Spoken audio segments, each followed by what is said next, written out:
anak-anak, perkenalkan nama Ibu Nina Dumari Sagala. Dan nama Ibu Esther Lydia Sibarani. Hari ini kita akan belajar mengenai bangun ruang sisi lengkung, yakni mengenai tabung. Mari kita saksikan videonya. Pada babak pertama, kita akan belajar mengenai tabung. Apa saja yang akan kita pelajari? Kita akan belajar yang pertama yakni pengertian tabung. Yang kedua, kita belajar unsur-unsur tabung, luas permukaan tabung, dan volume tabung. Adapun tujuan pembelajaran hari ini yakni yang pertama, peserta didik mampu menjelaskan pengertian tabung. Yang kedua, peserta didik dapat menyebutkan unsur-unsur tabung. Yang ketiga, peserta didik dapat menentukan luas permukaan tabung.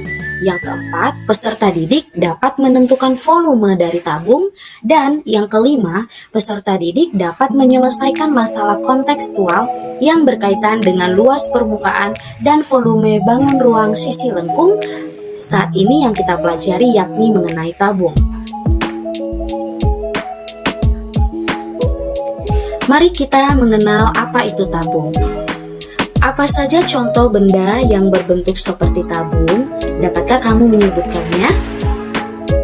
Benar sekali. Yang pertama ada kaleng cat, kemudian ada kaleng susu cair, kemudian ada kaleng dari minuman soda, kaleng dari roti kering, dan kaleng celengan yang sering kita gunakan.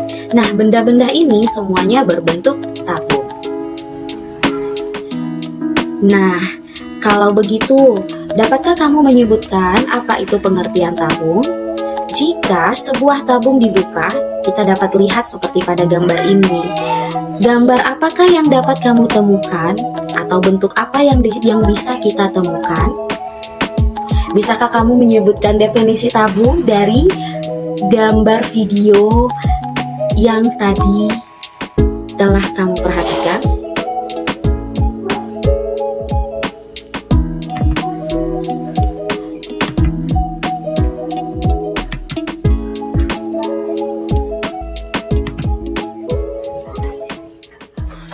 Nah, sekarang kita akan melihat apa itu tabung. Coba perhatikan video berikut ini. Jika sebuah tabung dibuka, maka bentuk apa saja yang dapat kamu temukan? Dapatkah kamu menyebutkan definisi tabung dari hal-hal yang kamu temukan tersebut? Tabung adalah bangun ruang sisi lengkung yang dibentuk oleh dua buah lingkaran yang identik, yang sejajar, dan sebuah persegi panjang yang mengelilingi kedua lingkaran tersebut. Apa saja unsur-unsur tabung? Mari kita perhatikan gambar ini. Tabung memiliki 3 buah sisi, yakni ada 2 buah lingkaran yang menjadi sisi atasnya atau tutupnya, kemudian 1 lingkaran lagi yang menjadi sisi alasnya. Kemudian ada sisi selimut tabung, yakni berbentuk persegi panjang. Tabung memiliki 2 buah rusuk, yaitu 1 pada sisi alas dan 1 lagi ada pada sisi atas lingkaran tabung. Yang ketiga, tabung tidak memiliki titik sudut.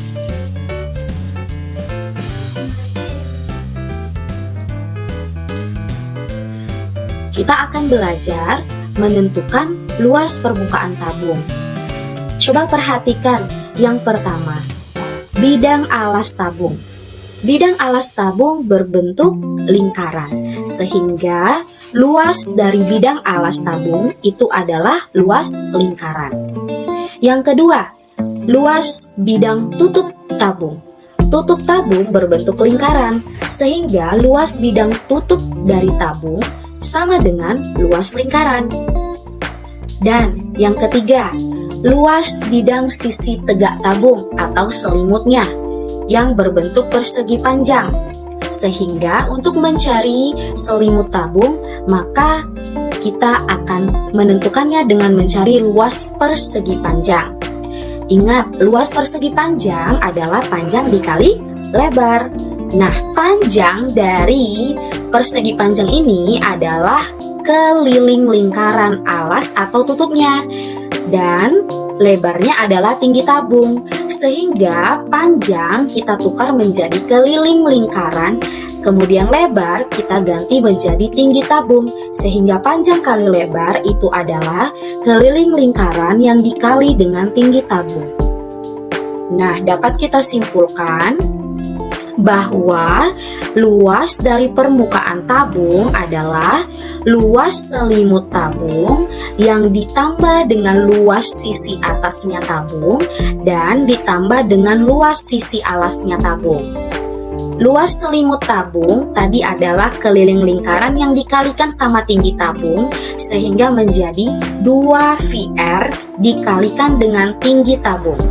Ditambah dengan luas sisi atas. Luas sisi atas adalah lingkaran, maka luas lingkaran dan luas sisi alasnya adalah lingkaran, sehingga luas lingkaran ditambah dengan luas lingkaran. Luas lingkaran adalah VR kuadrat, sehingga VR kuadrat ditambah VR kuadrat. Dan kita dapat rumus untuk luas permukaan tabung adalah 2VR dikalikan sama tinggi ditambah dengan 2VR kuadrat. Maka sama dengan 2VR dikali dalam kurung tinggi yang ditambah dengan jari-jarinya atau R dari lingkaran tabung. Untuk semakin mengerti mengenai luas permukaan tabung, mari kita lihat contoh soal berikut ini. Sebuah kaleng berbentuk tabung yang mempunyai diameter 14 cm dan tinggi 25 cm. Sepanjang sisi samping kaleng akan ditempel kertas. Nah, coba perhatikan contohnya seperti pada celengan ini. Jadi, kita akan menempelkan kertas pada bagian sisi kalengnya, sisi sampingnya atau sisi tegaknya. Kita akan menentukan luas kertas tersebut. Diameternya adalah 14 cm. Diketahui diameternya 14 cm. Jari-jari maka diameter dibagi 2. 14 dibagi 2 sama dengan 7 cm. Dan tinggi dari tabungnya 25 cm. Yang ditanya adalah luas kertas yang ditempelkan pada sepanjang sisi samping kaleng. Pada sisi tegaknya ya. Nah, berarti sisi alas dan sisi atasnya atau tutupnya itu tidak ditempelkan kertas. Jadi kita hanya mencari luas dari kertas yang ditempel pada selimut tabung. Nah, kalau begini, maka untuk mencari luas kertas, kita akan mencarinya dengan mencari luas selimut tabung. Jadi luas sepanjang sisi kaleng itu sama dengan luas selimut tabung. Luas selimut tabung adalah 2VR kali T. Maka sama dengan 2 dikali V-nya 22/7 kali R-nya 7 dikali tinggi tabungnya 25 cm. Maka kita dapatkan hasilnya adalah 1100 cm kuadrat.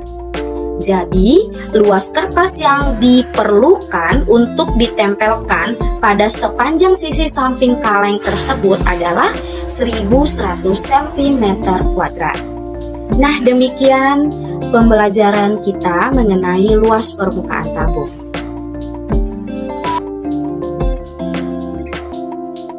Baiklah, selanjutnya kita akan membahas mengenai volume tabung.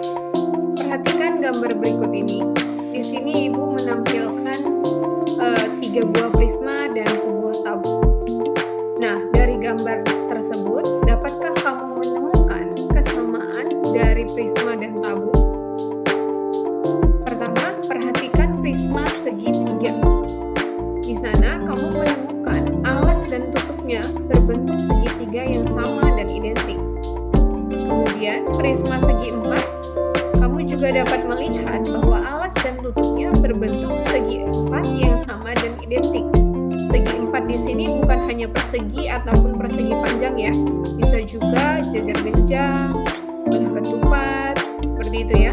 Kemudian prisma segi 5. Alas dan tutupnya juga sama, berbentuk segi 5, beraturan yang identik atau sama. Maka perhatikan gambar tabung. Alas dan tutupnya berbentuk lingkaran yang sama dan identik. Jadi, prisma dan tabung memiliki kesamaan, yaitu alas dan tutupnya berbentuk bangun datar yang sama dan identik. Oke? Selanjutnya, kita lihat lagi gambar yang sama dan kita mengingat kembali definisi dari prisma dan tabung. Pertama, prisma adalah bangun ruang 3 dimensi yang dibatasi oleh alas dan tutup yang identik berbentuk segi N. Dan sisi-sisi tegaknya berbentuk persegi atau persegi panjang. Nah, berbentuk segi N di sini maksudnya apa, Bu? Maksudnya tergantung dari prisma tersebut adalah prisma segi berapa. Contohnya prisma segitiga, maka bentuk alas dan tutupnya adalah segitiga. Prisma segi 4, maka bentuk alas dan tutupnya adalah segi 4. Prisma segi 5, maka alas dan tutupnya berbentuk segi 5. Begitu seterusnya. Oke? Nah, sisi-sisi tegaknya berbentuk persegi atau persegi panjang. Sisi tegak itu yang ini ya, yang berdiri. Bagian tegaknya yang berdiri. Oke? Nah, kamu ingat kembali definisi dari tabung. Dan definisi dari tabung dapat kamu ingat dari jaring-jaring tabung yang sudah kita bahas sebelumnya.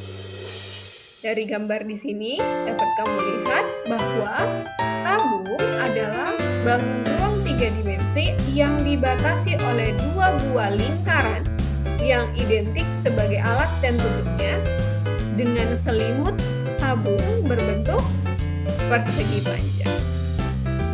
Nah, dari definisi prisma dan tabung tersebut, dapatkah kamu menyimpulkan bahwa tabung termasuk kelompok prisma?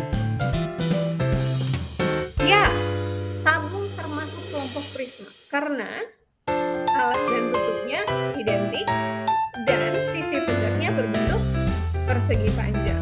Jadi, tabung juga dapat disebut sebagai prisma dengan alas yang berbentuk lingkar. Oke, bisa dimengerti ya? Kita lanjut, masih tentang volume tabung. Karena tabung termasuk kelompok prisma, maka untuk menentukan volume tabung itu sama dengan menentukan volume prisma. Kita ingat kembali pelajaran kelas 8 volume prisma yaitu luas alas dikali tinggi prismanya. Maka volume tabung juga adalah luas alas dikali tinggi tabung. Nah, kita ingat tadi bahwa tabung adalah prisma yang alasnya berbentuk lingkaran. Maka volume tabung luas lingkaran dikali tinggi tabungnya. Ya, kamu sudah tahu dong luas lingkaran itu rumusnya apa? Ya, benar. V kali R pangkat 2 dikali tinggi tabung. Dengan catatan, nilai V adalah 22/7 atau 3,14. R ini adalah jari-jari lingkarannya dan T adalah tinggi tabung. Paham ya mengenai volume tabung? Baik, kita lanjut ke contoh soalnya. Kita baca dulu soalnya. Sebuah tangki berbentuk tabung akan diisi dengan air. Pada tangki tersebut tertulis diameter alas tangki adalah 20 desimeter. Dengan tinggi tangki adalah 35 desimeter. Hitunglah berapa volume tangki tersebut. Di sini Ibu sudah tuliskan ya. Dari soal tersebut diketahui diameter tangkinya 20 desimeter. Maka untuk mencari jari-jari tangki tersebut, diameternya dibagi 2. Ya, jadi 20 bagi 2. Hasilnya 10 desimeter. Dan tinggi tangkinya diketahui 35 desimeter. Nah, yang ditanya adalah berapa volume tangki air tersebut. Oke, ini gambaran tangkinya ya, contohnya. Maka pembahasannya adalah, kita ingat tadi volume tabung, karena tangkinya berbentuk tabung, maka kita hitung dengan volume tabung. Volume tabung adalah luas alas dikali tinggi. Alasnya tadi berbentuk apa? Berbentuk lingkaran. Maka volume tabung V kali R pangkat 2 dikali T, dikali tinggi tabungnya. Kita tinggal masukkan ya nilai-nilai yang diketahui tadi, yaitu jari-jarinya V-nya 22/7, jari-jarinya 10, dan tingginya 35. Nah, tinggal kita hitung saja. Di sini nilai 7 yang di bawah bisa kamu coret dengan 35. 35 dibagi 7 berapa? 5. Iya. Makanya di sini kita bisa tuliskan 2200 desimeter pangkat 2 dikali 5 desimeter. Maka hasilnya volume tangki tersebut adalah 11.000 desimeter pangkat 3 kubik untuk volume ya. Demikian materi kita untuk hari ini tentang volume tabung. Semoga apa yang telah kita pelajari dapat bermanfaat bagi kalian. Semangat terus belajarnya ya. Terima kasih.